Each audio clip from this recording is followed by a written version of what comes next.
बिस्मिल्लाहिर्रहमानिर्रहीम। मैं district senior vice president and headquarter incharge Uvais Akhoon DPAP।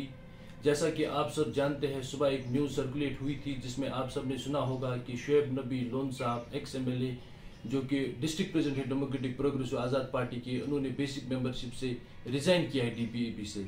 लेकिन ऐसा कुछ नहीं है। हम आपको ये बताएंगे, आपके माध्यम से मैं लोगों को ये बताना चाहता हूँ कि शुएब नबी लोन साहब is part and parcel of DPAP।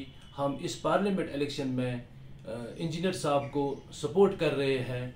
ये जब बात उठी थी पार्लियामेंट में कैंडिडेट उठाने की, तो आज़ाद साहब ने कहा था कि मेरे पास उतने पैसे नहीं हैं, मैं 3 कैंडिडेट नहीं उठा सकता हूं, मेरे पास 1 कैंडिडेट के लिए पैसे हैं। फिर आज़ाद साहब ने, हमारे कायद ने हम पे छोड़ा था कि आप किसको सपोर्ट करेंगे वो आपकी मर्जी होगी। जब उमर साहब की बात आई, हमने कहा उमर साहब हमारे नॉर्थ से नहीं है और हमारा दिलो दिमाग ये कहता है कि हम इंजीनियर साहब को सपोर्ट करें। आज़ाद साहब को न तब कोई आपत्ति थी इंजीनियर साहब को सपोर्ट करने में, न अब कोई आपत्ति है। शुएब साहब अभी भी पार्ट है DPAP के और हमेशा पार्ट रहेंगे।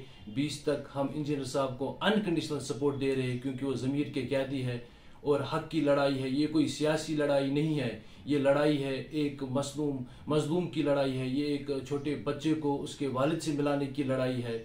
ये एक बुजुर्ग माँ बाप को उसके बेटे से मिलाने की लड़ाई है। और हम 20 तारीख तक अपना दिन रात एक करके अनकंडीशनल सपोर्ट इंजीनियर साहब को दे रहे हैं और हम ऑलरेडी और हमेशा DPAP के पार्ट और पार्सल हैं, उनके साथ जुड़े हुए हमारे कायद आज़ाद साहब भी है। और हमारे DPAP के मैक्सिमम लीडर्स जो भी है नॉर्थ कश्मीर से 99% लीडर्स वो इंजीनियर साहब को सपोर्ट कर रहे हैं। और जो कि जिसमें आज़ाद साहब भी खुश है। आज़ाद साहब को भी लगता है कि इंजीनियर साहब एक सूटेबल कैंडिडेट है नॉर्थ कश्मीर साइड के, नॉर्थ कश्मीर पार्लियामेंट सीट के। मैं आपको आखिर में ये बताऊं कि शुएब नबी लोन साहब XMLA जो रह चुके हैं, अभी भी हमारे डिस्ट्रिक्ट प्रेसिडेंट हैं और अभी भी DPAP पार्टी में है। शुक्रिया।